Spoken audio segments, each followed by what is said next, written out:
एक बार की बात है। एक अजीब सी दुनिया में एक माँ और उसका बेटा रहते थे। माँ का नाम चांदनी था और वह आकाश की एक रहस्यमय रोशनी थी। उसका बेटा तारे एक छोटा सा तारा था जो हर रात आकाश में चमकने के लिए अपनी पूरी ताकत लगा देता था।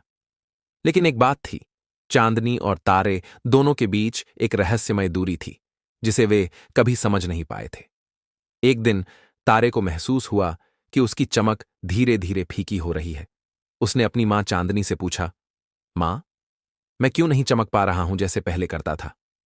चांदनी ने उसे ढांढस बंधाते हुए कहा, तुम बहुत चमकते हो बेटा, लेकिन क्या तुम जानते हो कि तुम्हारी असली चमक कहां छिपी है? तारे ने चौंक कर पूछा, क्या मतलब मां?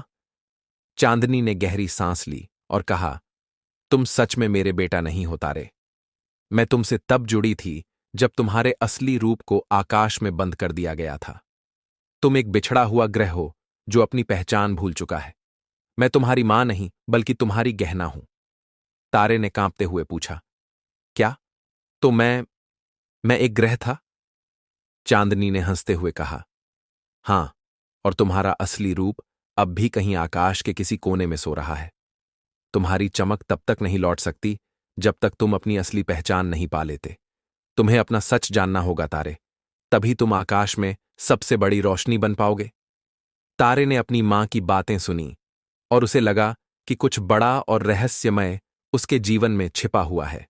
उसने अपनी पहचान की तलाश शुरू की और जैसे ही वह आकाश के सबसे गहरे हिस्से में पहुंचा, उसकी चमक एक बार फिर से तेज हो गई। लेकिन इस बार वह सिर्फ तारा नहीं, एक विशाल और दिव्य ग्रह बन चुका था। वह समझ चुका था कि उसकी असली ताकत तब तक नहीं जाग सकती थी जब तक वह अपनी पूरी पहचान और अपने आकाशीय कर्तव्य को नहीं समझता। इस तरह तारे ने अपनी असली पहचान को पाया और चांदनी की मदद से आकाश में सबसे तेज चमकने वाला ग्रह बन गया।